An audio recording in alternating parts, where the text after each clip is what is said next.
Hello everyone, आप सभी लोगों का स्वागत है आपके अपने यूट्यूब चैनल परीक्षावास पर। मेरा नाम है मोहम्मद नवाजिश और मैं आप लोगों के लिए एक और सेशन लेकर के आया हूं जिसमें हम लोग जीएस के कुछ और एमसीक्यूज डिस्कस करेंगे। तो चलिए टाइम ना वेस्ट करते हुए हम लोग शुरू करते हैं अपने सेशन को। सेशन शुरू करने से पहले मैं आप लोगों को बता दूं, ये हमारे इंस्टाग्राम हैंडल का क्यूआर है। इंस्टा पर आप हमें फॉलो कर लीजिए। और ये हमारे टेलीग्राम चैनल का क्यूआर है जहां पर सारे के सारा जो कंटेंट होता है, पीडीएफ्स होते हैं, लिंक्स होते हैं, सब कुछ आपको कहाँ मिलता है? हमारे टेलीग्राम चैनल पर। तो चलिए शुरू करते हैं। देखिए, पहला सवाल है, दक्षिणी चीन सागर के बारे में 3 कथन है। पहला कह रहा है चीन और ताइवान इसकी उत्तरी सीमा पर हैं, जबकि इंडोनेशिया और मलेशिया दक्षिण में है।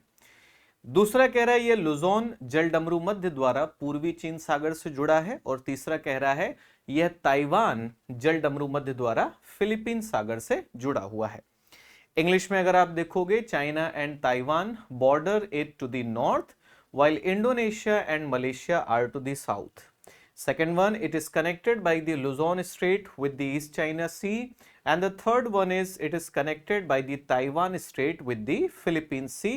Now the question is that how many statements are correct? कितने कथन हैं जो कि सही है इसमें से? ठीक है, तो क्वेश्चन आप लोगों ने देख लिया। अब हम चलते हैं इसके आंसर पर, इसके एक्सप्लेनेशन पर। आंसर अगर आप देखोगे, so the answer is D, that none of these statements are correct. कोई भी कथन सही नहीं है। क्यों सही नहीं है, देखते हैं।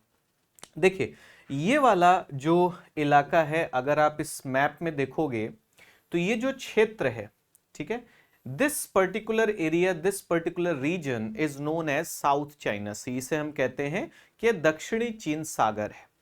अब अगर इसके उत्तर में आप देखेंगे तो इसके उत्तर में आपको चीन मिल जाएगा। इसके उत्तर में अगर आप देखेंगे तो आपको हांगकांग मिल जाएगा, मकाऊ मिल जाएगा। ताइवान को अगर आप देखेंगे तो ताइवान इसके नॉर्थ ईस्ट में है, यानी कि उत्तर पूर्व में है। ठीक है, पहली चीज। दूसरी चीज, अगर आप साउथ की तरफ देखोगे तो यहां पर आपको मलेशिया मिलेगा। ठीक है, यहां पर आपको ब्रुनेई मिल जाएगा। यहां पर आप देखोगे तो बोर्नियो आइलैंड है, बोर्नियो द्वीप है, जिस पर इंडोनेशिया का भी हिस्सा आपको मिलेगा। ठीक है, तो यानी कि ताइवान नॉर्थ में नहीं है, ताइवान नॉर्थ ईस्ट में है। ठीक, इसलिए पहला कथन आपका गलत है। दूसरा स्टेटमेंट कह रहा है, देखिए, it is connected by the Luzon Strait with the East China Sea. अब देखो, ईस्ट चाइना सी कहां पर है? पूर्वी चीन सागर की बात करोगे तो ये यहां पर है, ईस्ट चाइना सी इधर है। ठीक, साउथ चाइना सी यहां पर है। तो अगर सवाल पूछा जाए कि भाई इन दोनों को कौन जोड़ता है, तो यहां पर ताइवान और चाइनीज मेनलैंड के बीच में है ताइवान स्ट्रेट। ताइवान जल संधि है, वो इसे जोड़ती है। लुजोन जल संधि नहीं जोड़ती, तो वो भी आपका गलत हो जाएगा। तीसरा कथन कह रहा है it is connected by the Taiwan Strait with the Philippines Sea. तो अब देखो, फिलीपीन सागर कहां पर है? ये वाला इलाका आपका फिलीपीन सागर का है। ठीक है, इधर आप देखोगे ये आपका साउथ चाइना सी है, दक्षिणी चीन सागर है। इन दोनों को जोड़ने वाली जो वाटर बॉडी है, जो जलराशि है, उसे क्या कहते हैं? याद रखिएगा, उसे लुजोन स्ट्रेट कहा जाता है, लुजोन जल संधि कहा जाता है।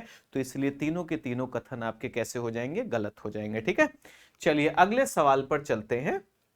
दूसरा क्वेश्चन कह रहा है क्रिटिकल एंड इमर्जिंग टेक्नोलॉजी पर पहल के संबंध में निम्नलिखित कथनों पर विचार करें। पहला कह रहा है भारत अमेरिका के बीच क्रिटिकल एंड इमर्जिंग टेक्नोलॉजीज पर पहल दोनों देशों की राष्ट्रीय सुरक्षा परिषद द्वारा चलाई जा रही है। ठीक है, दूसरा कथन कह रहा है इसका उद्देश्य एआई, क्वांटम कंप्यूटिंग, सेमीकंडक्टर और वायरलेस दूर संचार सहित महत्वपूर्ण और उभरते प्रौद्योगिकी क्षेत्रों में सहयोग को बढ़ावा देना है। पूछ रहा है कि इनमें से कौन से कथन सही हैं। ठीक है, तो पहले इंग्लिश में देख लेते हैं। अब देखो किसके बारे में? Regarding the initiative on critical and emerging technologies. Okay, so the first statement is the initiative on critical and emerging technologies between India and US is being run by the National Security Council of both countries.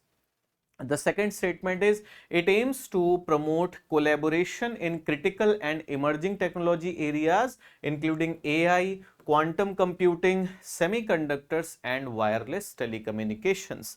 पूछ रहा है कि इसमें से कौन कौन से सही हैं। क्वेश्चन आपने देख लिया, अब चलते हैं इसके आंसर पर। आंसर सी है, यानी कि इन दोनों ही कथनों को याद रखिएगा कि ये जो इनिशिएटिव है ये किसके किसके बीच में है, भारत और यूएस के बीच में है। ठीक है, कौन हैंडल कर रहा है, तो दोनों देशों की जो नेशनल सिक्योरिटी काउंसिल्स हैं वो हैंडल कर रही हैं। काम क्या है इसका, कि भाई दोनों देशों के बीच में कोलैबोरेशन यानी कि सहयोग को बढ़ावा देना, जो क्रिटिकल टेक्नोलॉजीज हैं, क्रांतिक तकनीकें हैं, इमर्जिंग टेक्नोलॉजीज हैं, उभरती हुई तकनीकें हैं, जैसे एआई, आर्टिफिशियल इंटेलिजेंस की बात हो रही है, क्वांटम कंप्यूटिंग की बात हो रही है, सेमीकंडक्टर्स की बात हो रही है, वायरलेस टेलीकम्युनिकेशन की बात हो रही है। ठीक है, तो इसको याद रखिएगा। क्वेश्चन नंबर 2 हम लोगों ने देख लिया। चलते हैं क्वेश्चन नंबर 3 पर। हिंद महासागर रिम एसोसिएशन के संबंध में निम्नलिखित कथनों पर विचार करें। यहां पर आप देख रहे हो 3 कथन है। पहला कह रहा है कि यह हिंद महासागर की सीमा से लगे देशों के बीच आर्थिक सहयोग और क्षेत्रीय एकीकरण को बढ़ावा देने के लिए स्थापित एक अंतर सरकारी संगठन है। दूसरा कह रहा है विदेश मंत्रियों की परिषद यानी कि काउंसिल ऑफ मिनिस्टर्स जिसकी वार्षिक बैठक होती है, इसका सर्वोच्च निकाय है। तीसरा कह रहा है हाल ही में यह इस्लामिक सहयोग संगठन को हटाकर संयुक्त राष्ट्र के बाद दूसरा सबसे बड़ा संगठन बन गया है। तो क्या ये तीनों के तीनों स्टेटमेंट सही हैं या नहीं है, देखते हैं। इंग्लिश में देख लेते हैं एक बार। इंडियन ओशन रिम एसोसिएशन के बारे में है। पहला कह रहा है it is an intergovernmental organisation established to promote economic cooperation and regional integration among countries bordering the Indian Ocean. The second one is that the Council of Foreign Ministers, which meets annually, is its apex body. And the third one is recently it has replaced Organization of Islamic Cooperation to become the second largest organization after the United Nations. तो पूछ रहा है कि इनमें से कौन कौन से स्टेटमेंट्स करेक्ट हैं। अब देखो, अगर मैं यहां पर आपको बताऊं, पहला कथन एकदम सही है, दूसरा कथन बिल्कुल सही है, लेकिन तीसरा स्टेटमेंट जो है वो आपका गलत है, यानी कि आंसर आपका क्या हो जाएगा, ए हो जाएगा। एक्सप्लेनेशन में याद रखिएगा कि OIC, organisation of Islamic cooperation, जिसे पहले क्या कहा जाता था, पहले उसे कहा जाता था इस्लामिक कॉन्फ्रेंस। ये यूनाइटेड नेशन के बाद दूसरा सबसे बड़ा अंतरराष्ट्रीय संगठन है और इसके सदस्य देश देखोगे सो देयर आर 57 कंट्रीज, 57 देश इसके सदस्य हैं। और कितने कॉन्टिनेंट्स में फैले हुए हैं, तो 4 महाद्वीपों में फैले हुए हैं। ठीक है, चलिए क्वेश्चन नंबर 4 पर आ गए। निम्नलिखित में से किस में सदाबहार वन है? Which one of the following has evergreen forest? Malwa plateau, okay, पूर्वी घाट, पश्चिमी घाट, छोटा नागपुर का पठार। तो आपसे पूछा जा रहा है भाई सदाबहार वन, एवरग्रीन फॉरेस्ट कहां कहां पर हैं? तो इसमें बहुत ही सिंपल, बहुत ही इजी क्वेश्चन है। आप कह सकते हो भाई वेस्टर्न घाट। आप अगर इंडिया में एवरग्रीन फॉरेस्ट की बात करोगे ना, तो याद रख लीजिएगा कि एक तो आपका पश्चिमी घाट हो गया, यहां पर आपको मिलेगा। ठीक है, दूसरा अगर आप चले जाओगे तो जो आपकी नॉर्थ ईस्टर्न स्टेट्स हैं, ठीक है, जो नॉर्थ ईस्टर्न स्टेट्स हैं उनको याद रखेंगे, यानी कि जो आपके उत्तर पूर्वी राज्य हैं वहां पर आपको ये देखने को मिल जाएगा। इसके अलावा आप देखोगे तो अंडमान एंड निकोबार, जो हमारे आइलैंड्स हैं, अंडमान निकोबार द्वीप समूह जो है, वहां पर हमें एवरग्रीन फॉरेस्ट देखने को मिलते हैं। तो इस हिसाब से अगर हम चलेंगे तो इसका मतलब western Ghat is the correct answer. ठीक है, और वही देखिए लिखा हुआ है कि भाई केरल कर्नाटक के राज्यों में जाओगे वहां पर मिलेगा, मेघालय में चले जाइए, जो खासी और जयंतिया पहाड़ियां हैं वहां पर भी मिल जाएगा। ठीक है, चलिए क्वेश्चन नंबर 5 पर आते हैं। जैव विविधता में कमी का मुख्य कारण है, the main reason for decrease in the biodiversity is habitat pollution यानी कि आवास प्रदूषण, इंट्रोडक्शन ऑफ एक्सोटिक स्पीशीज, विदेशी प्रजातियों का आगमन, third one is over exploitation, अत्यधिक शोषण, and number 4 is habitat destruction, यानी कि आवास विनाश।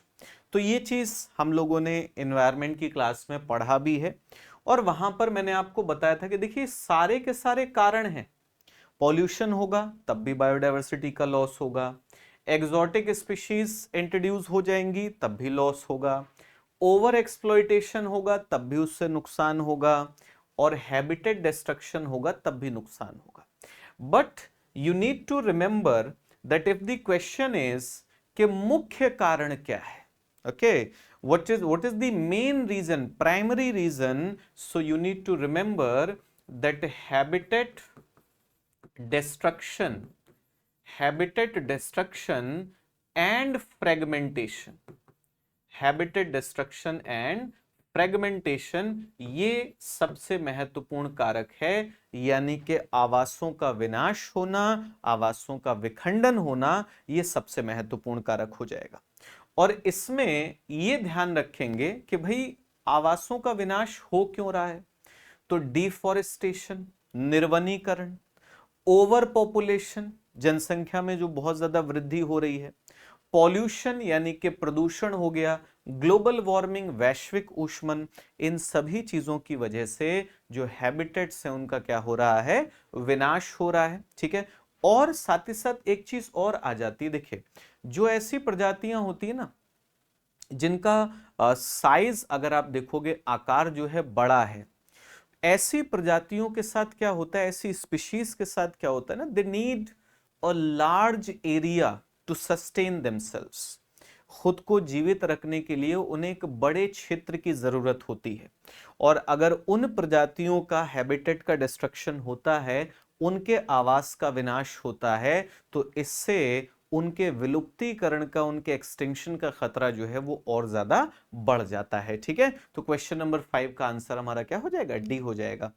चलते हैं अगले क्वेश्चन पर। देखिए एक तरफ mountain, abiotic component, green plants और रेनफॉल लिखा हुआ है, दूसरी तरफ उनकी मतलब उनको मैच करके कुछ चीजें लिखी गई और हमें बताना है कि इनमें से कौन सा करेक्टली मैच्ड है, कौन सही तरीके से सुमेलित है।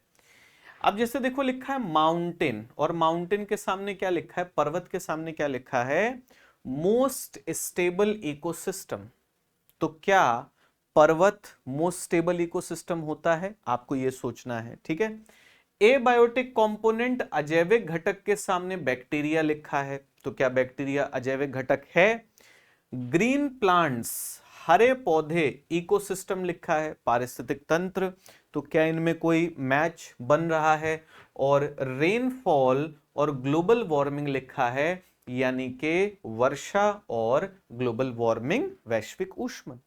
कैसे किसे मैच करोगे, देखो सबसे पहली चीज, अगर आप बात करोगे मोस्ट स्टेबल इकोसिस्टम की, सबसे स्थिर जो पारिस्थितिक तंत्र हमारी पृथ्वी पर देखने को मिलता है, उसमें ध्यान रखेंगे कि सबसे स्थिर जो पारिस्थितिक तंत्र है वो आपके महासागर होते हैं, यानी कि ओशंस होते हैं। ठीक है, कौन होते हैं, महासागर, ओशंस होते हैं। अगर आप बैक्टीरिया की बात करोगे ना, तो बैक्टीरिया जो है आपका वो एबायोटिक कंपोनेंट नहीं है, भाई जीवित है ना, तो जीवित है तो इसे किस में इंक्लूड करेंगे, बायोटिक में इंक्लूड करेंगे, ये आपका जैविक हो जाएगा। दो प्रकार के घटक होते हैं, आप चाहे पर्यावरण की बात करिए, एनवायरनमेंट की बात करिए, या फिर आप इकोसिस्टम की बात करिए, पारिस्थितिक तंत्र की।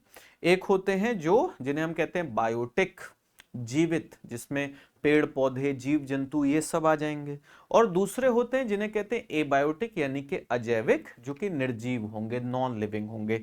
जैसे आप बात करिए भाई, हवा हो गई है ना, एयर है, वाटर है, ठीक है, रॉक्स हैं, ठीक है, तो ये सब मिलकर के क्या बनाएंगे, लिथोस्फेयर, हाइड्रोस्फेयर, एटमॉस्फेयर, ये सब आपके एबायोटिक में आते हैं। तो बैक्टीरिया क्या है, बायोटिक है। रेनफॉल और ग्लोबल वार्मिंग, तो क्या इनमें कोई मैच बन रहा है, भाई ग्लोबल वार्मिंग किस चीज से रिलेटेड है, ग्लोबल वार्मिंग, वैश्विक ऊष्मन जुड़ा हुआ है किससे? राइजिंग टेम्परेचर से, यानी कि बढ़ते हुए तापमान से। तो यहां पर भी कोई मैच नहीं बन रहा। लेकिन पारिस्थितिक तंत्र और ग्रीन प्लांट्स के बीच में मैच है, कुछ कनेक्शन है, क्योंकि भाई पारिस्थितिक तंत्र का हिस्सा होते हैं ना ग्रीन प्लांट्स, हरे पौधे। अगर आप हरे पौधों की बात करोगे, ग्रीन प्लांट्स की बात करोगे, तो इनको हम क्या कहते हैं? इनको हम कह देते हैं कि ये आपके प्राइमरी प्रोड्यूसर्स होंगे, यानी कि प्राथमिक उत्पादक होंगे। इनको आप कहोगे कि ये आपके क्या हो जाएंगे? ऑटोट्रॉफ्स, यानी कि स्वपोषी हो जाएंगे। ये अपना भोजन खुद बनाते हैं, प्राथमिक उत्पादक हैं। न सिर्फ अपने लिए भोजन बनाते हैं, बल्कि बाकी जितने भी जीव जंतु हैं उन सब के लिए भी ये भोजन का निर्माण करते हैं, फूड प्रोड्यूस करते हैं। ठीक है, so the correct answer is C. ठीक है, C is the correct answer, याद रखिएगा। इसका सही उत्तर जो हो जाएगा आपका सी हो जाएगा। ठीक, चलिए आगे बढ़ते हैं हम लोग। आगे बढ़ेंगे तो कह रहे हैं निम्नलिखित में से कौन सी एक बायोडीजल फसल है? Which one of the following is biodiesel crop? Cotton, sugarcane, jatropha या फिर पोटैटो। ठीक, अब इसमें अगर सही उत्तर देखोगे, भाई बायोडीजल की बात हो रही है ना। तो बायोडीजल की अगर आप बात करोगे, इसमें बड़ा सिंपल सा जो आंसर है, बहुत ही सरल सा जो उत्तर है, वो आपका जेट्रोफा है। ठीक है, आप लोगों ने पढ़ा होगा, आप लोग जानते होंगे। तो चलिए इसका एक्सप्लेनेशन देखते हैं। देखो एक्सप्लेनेशन अगर आप देखोगे तो सबसे पहली चीज याद रखिएगा कि बायोफ्यूल बनाने के लिए, अभी हम लोग बायोफ्यूल की बात करें, जैव ईंधन की बात कर रहे हैं, इसके लिए इस्तेमाल किया जाता है ऐसी फसलों का, या तो जिनके अंदर शुगर बहुत ज्यादा हो, जैसे शुगर केन हो गया, गन्ना हो गया, ठीक है, या फिर आपका शुगर बीट हो गया। ठीक, इन सब का उपयोग करोगे। या फिर जिनके अंदर स्टार्च मिलता हो, जैसे मेज है, टेपियोका है, ठीक है, मक्का वगैरह हो गया। या फिर जिनके अंदर ऑयल मिलता हो, तेल मिलता हो, जैसे सोयाबीन है, रेपसीड है, कोकोनट है, सनफ्लावर है, इनका बायोफ्यूल के लिए। लेकिन अगर बात की जा रही है किसकी? बात की जा रही, देखो बायोफ्यूल नहीं लिखा था, बायोडीजल लिखा था। भाई अगर बायोफ्यूल लिखा होता तो आप यहां पर गन्ने का भी उपयोग कर सकते हो। ठीक है, गन्ने का इस्तेमाल हो सकता है, बिल्कुल हो सकता है। लेकिन अगर बायोडीजल की बात करोगे तो जेट्रोफा कर्कास, ठीक है, यूफोरबिएसी, ठीक है, यूफोरबिएसी का एक प्लांट है, एक ऐसा पौधा है जो बायोडीजल के प्रोडक्शन में भी काम आता है, और साथ ही साथ इसका मेडिसिनल यूज भी है, यानी कि औषधीय उपयोग भी हमें देखने को मिलता है। ठीक है, चलिए अगले सवाल पर चलते हैं। देखो एक तरफ खनिज, सौर ऊर्जा, बायोगैस और वनोन्मूलन लिखा हुआ है, और उसके सामने लिखा है वर्षा, मीथेन और कार्बन डाइऑक्साइड, समाप्त होने योग्य और अक्षय। आपको मैच करना है कि किसकी प्रॉपर्टीज किसके साथ में मैच हो रही हैं। इंग्लिश में देख लेते हैं। Mineral, solar energy, biogas, deforestation, rainfall, methane and carbon dioxide, exhaustible and inexhaustible. तो देखते हैं। देखो सबसे पहले अगर आप बात करोगे मिनरल्स की, भाई मिनरल्स को इसमें से हम किस में जोड़ सकते हैं? मिनरल्स को अगर आप जोड़ोगे तो मिनरल्स आपके क्या हो जाएंगे? एग्जॉस्टिबल हो जाएंगे।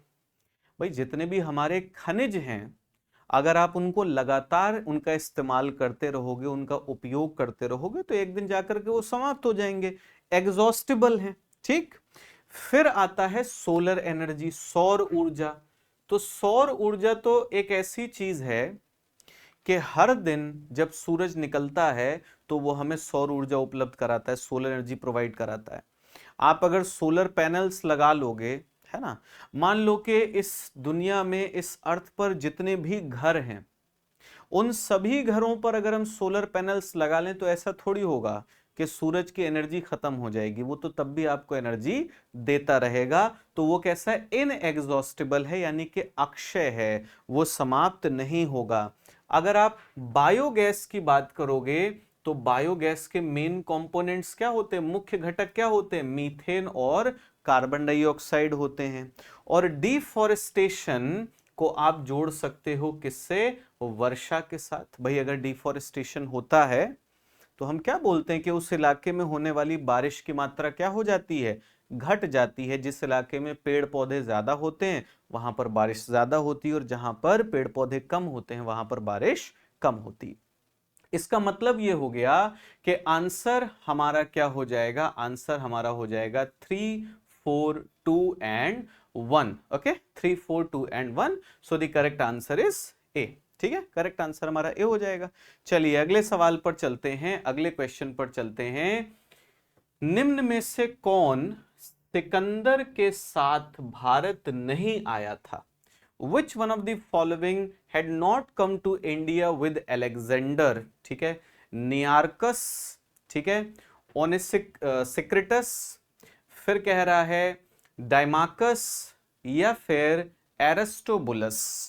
तो इनमें से कौन सिकंदर के साथ भारत नहीं आया था? क्वेश्चन नंबर 9 का अगर आप आंसर देखोगे तो सी आंसर है। डिमाकस सेक्लुडिस साम्राज्य का एक यूनानी था। ठीक है, यानी कि डिमाकस की अगर बात करोगे तो वो एक ग्रीक था। और कहां का था? ठीक है, सेल्यूसिड एम्पायर का था, जो कब, मतलब उसका टाइम अगर देखेंगे तो कौन सा आपको मिलेगा? 3rd सेंचुरी बीसी का मिलेगा। 3rd सेंचुरी बीसी का मिलेगा। और ये अम्बेसडर बना था to the court of Mauryan ruler, ठीक है, बिंदुसार।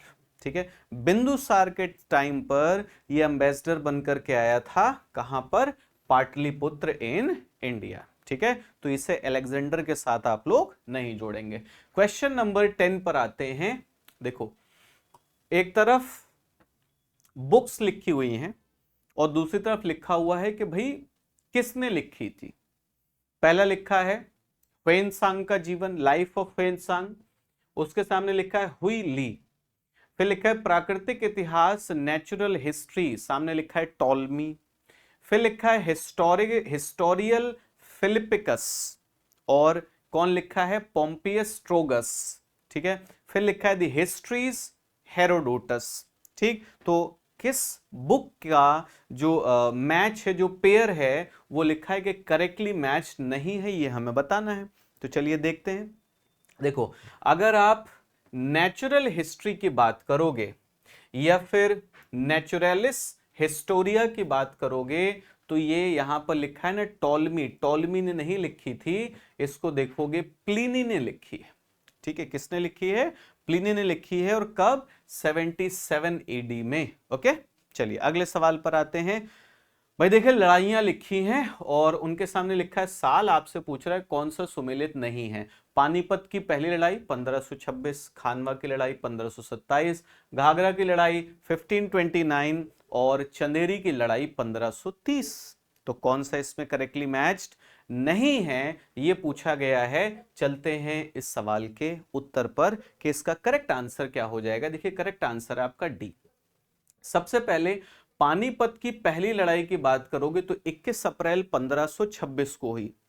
किसके बीच में हुई? भाई बाबर और लोदियों के बीच में लड़ाई हुई थी। ठीक, दूसरा खानवा की लड़ाई देखोगे 16 मार्च 1527 को हुई। 16 मार्च 1527 को कहां पर? राजस्थान के भरतपुर जिले में खानवा गांव के पास में लड़ी गई।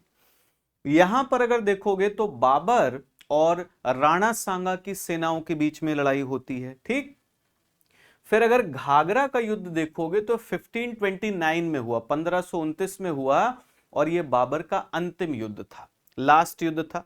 ठीक है, कब हुई लड़ाई? 6 मई 1529 को गंगा और उसकी सहायक नदी घाघरा जहां पर मिलती है वहां पर अफगानों के साथ हुआ था यह युद्ध। ठीक है, इसमें देखोगे अफगानों ने महमूद लोदी और सुल्तान नुसरत शाह के नेतृत्व में लड़ाई लड़ी थी। ठीक है, फिर अगर चंदेरी का युद्ध देखा जाए 1528, 1528 में, ठीक है, तो ये किसके बीच में लड़ा गया? बाबर और मेदिनी राय के बीच में लड़ा गया था। ठीक है, ये चीज ध्यान रखिएगा। क्लियर हो गई बात? तो इसमें अगर देखा जाए चंदेरी का जो युद्ध है आपका, वो 1530 का नहीं है बल्कि 1528 का है, 1528 का है। ठीक है, चलो क्वेश्चन नंबर 12 पर चलते हैं। 1946 के कैबिनेट मिशन का नेतृत्व किया गया था the cabinet mission of 1946 was led by, किसने नेतृत्व किया था, ये आपसे पूछ रहा है। Sir Patrick Lawrence, Lord Linlithgow, Lord Wavell और सर जॉन साइमन। देखो नेतृत्व पूछा जा रहा है, the cabinet mission of 1946 was led by. ठीक है, चलिए चलते हैं कि इस क्वेश्चन का सही उत्तर क्या होगा। आंसर है इस क्वेश्चन का ए। ठीक है, अगर इसमें देखोगे आप कि भाई तीन ब्रिटिश कैबिनेट मेंबर्स का एक हाई पावर्ड मिशन भेजा गया था इंडिया में 1946 में। कब? 24 मार्च 1946 को ये दिल्ली पहुंचा था। कौन कौन था इसमें? सर पैट्रिक लॉरेंस जो कि सेक्रेटरी ऑफ स्टेट थे फॉर इंडिया। इसके बाद देखोगे सर स्टैफोर्ड क्रिप्स जो कि प्रेसिडेंट थे बोर्ड ऑफ ट्रेड के। ठीक है, इसके बाद एवी अलेक्जेंडर जो कि the first Lord of admiralty थे। यानी कि तीन लोगों का नाम याद रखना है, एक सर पैट्रिक लॉरेंस का, दूसरा सर स्टैफोर्ड क्रिप्स का और तीसरा एवी अलेक्जेंडर का। ठीक, कैबिनेट मिशन का काम क्या था?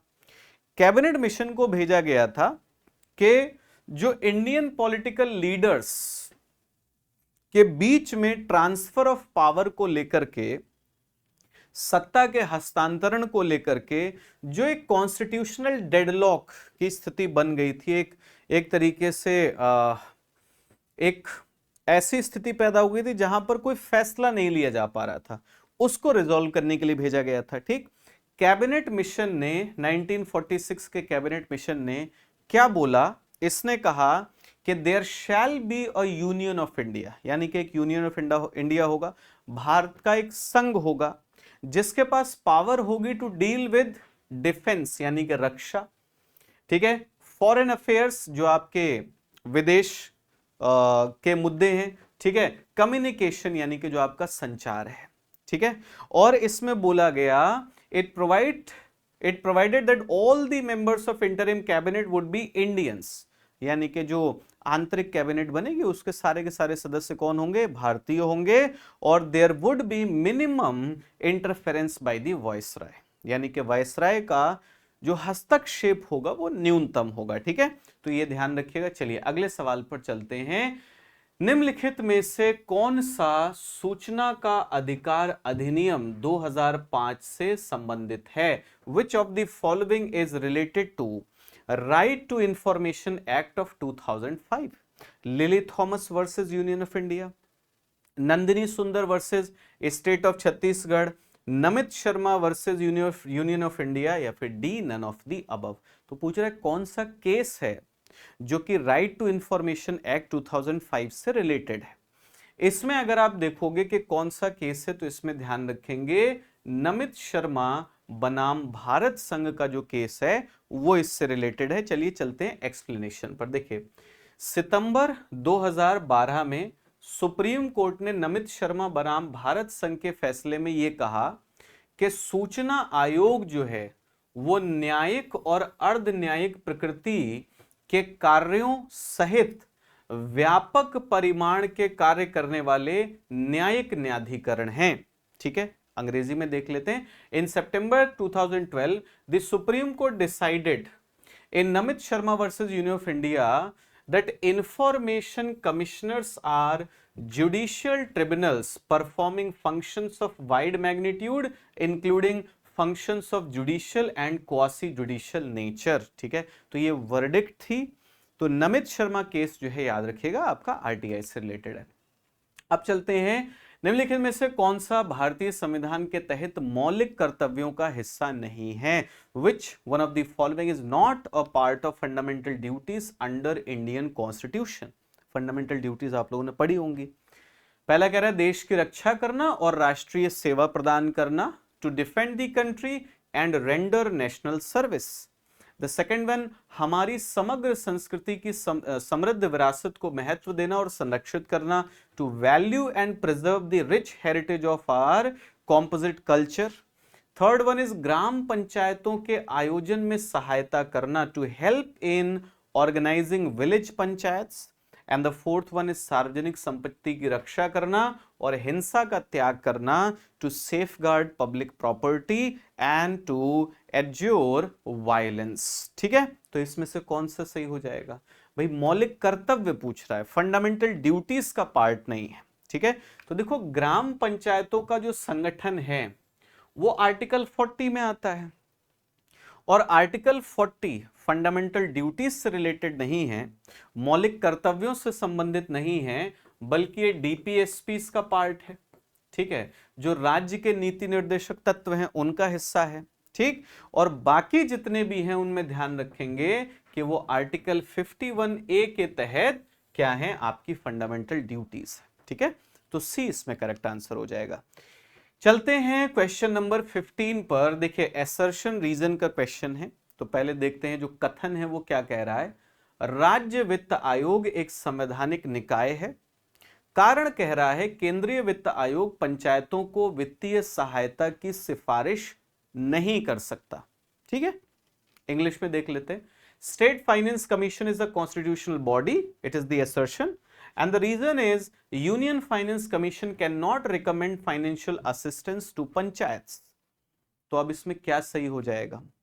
देखो अगर इस क्वेश्चन के हम आंसर पर चलें तो पहली चीज इसमें यह याद रखेंगे that both these statements are independently true, दोनों के दोनों अपनी अपनी जगह पर बिल्कुल सही हैं, but it is not the explanation, ये व्याख्या नहीं है, ये एक्सप्लेनेशन नहीं है, तो आंसर आपका बी हो जाएगा। ठीक है, बी आंसर है, both statements are individually correct, ध्यान रखिएगा। चलते हैं क्वेश्चन नंबर 16 पर। कह रहा है संविधान के निम्नलिखित में से कौन सा अनुच्छेद यह प्रावधान करता है कि वोटों की समानता की स्थिति में अध्यक्ष के पास निर्णायक वोट होगा और वह उसका प्रयोग करेगा। Which one of the following articles of the Constitution provides that the Speaker shall have and exercise a casting vote in the case of an equality of votes? Article 99, Article 103, Article 100 और Article 102। ठीक है, तो इसके answer में चलोगे तो article 100 ये कहता है कि जो स्पीकर होगा, ठीक है, जो अध्यक्ष होगा, उसके पास एक कास्टिंग वोट होगा। मान लो किसी मुद्दे पर वोटिंग हो रही है, अब जितने मेंबर्स हैं उन्होंने सबने वोट किया, वोट हो गए बराबर। तो अब ऐसी स्थिति में जो कास्टिंग वोट है उसके किसके पास है? स्पीकर के पास है। अब वो फैसला कर देगा कि हाँ भैया ये वाला पक्ष जीतेगा या फिर ये वाला पक्ष जीतेगा। ठीक है, चलिए क्वेश्चन नंबर चलते हैं हम 17 पर। उन विषयों पर कौन कानून बना सकता है जो संविधान में दी गई किसी भी सूची में शामिल नहीं है? Who can legislate on the subjects which are not included in any of the lists given in the Constitution? भाई आप सब लोग जानते होंगे कि एक सेंटर की लिस्ट है, यूनियन लिस्ट जिसे बोलते हैं, एक स्टेट लिस्ट है, एक आपकी कंकरेंट लिस्ट है, समवर्ती सूची जिसे कहा जाता है। तो पूछ रहा है कि अगर कोई विषय ऐसा है जो तीनों की तीनों सूचियों में नहीं है, तो उस पर कौन, किसका अधिकार है, कौन उस पर कानून बना सकता है? तो ये बड़ा सिंपल सा क्वेश्चन है। इसका उत्तर अगर आप देखोगे so the correct answer is parliament. ठीक है, जो रेजिडुअरी पावर्स हैं वो किसके पास है? पार्लियामेंट के पास है। ठीक है, अब इसमें ध्यान ये रखिएगा आर्टिकल 248 इंपॉर्टेंट हो जाता है। आर्टिकल 248 ये कहता है कि पार्लियामेंट जो है, संसद जो है हमारी, वो उन विषयों पर कानून बना सकती है, उन सब्जेक्ट्स पर लेजिस्लेट कर सकती है जो सब्जेक्ट्स किसी भी स्टेट में, किसी भी लिस्ट में मेंशन नहीं है। और ये जो सेपरेशन ऑफ पावर्स है कि अलग अलग लिस्ट बना दी गई हैं कि आप इस पर कानून बनाओगे, आप इस पर कानून बनाओगे, और ये ऐसे सब्जेक्ट्स हैं जिन पर दोनों कानून बना सकते हैं। तो ये 7th शेड्यूल में है। ठीक है, ये भी ध्यान रखिएगा, 7वीं अनुसूची में है। ठीक, चलो चलते हैं क्वेश्चन नंबर 18 पर। भारत के राष्ट्रपति की अनुपस्थिति में यदि उपराष्ट्रपति उपलब्ध नहीं है तो निम्नलिखित में से कौन राष्ट्रपति के रूप में कार्य कर सकता है? In the absence of President of India, if Vice President is not available, which who of the following can act as the president? Chief justice of India, prime minister, speaker of Lok Sabha या फिर attorney general of India? So this question is, I think, very very simple. Okay, the answer of this question is Chief Justice. अगर ऐसा कभी हो जाए कि भाई राष्ट्रपति भी नहीं है, क्योंकि जब राष्ट्रपति की एब्सेंस होती है तो उपराष्ट्रपति उसका काम कर लेता है। अब मान लो उपराष्ट्रपति भी नहीं है, तो ऐसे में प्रेसिडेंट का रोल कौन प्ले करेगा? चीफ जस्टिस ऑफ इंडिया, यानी कि भारत के मुख्य न्यायाधीश।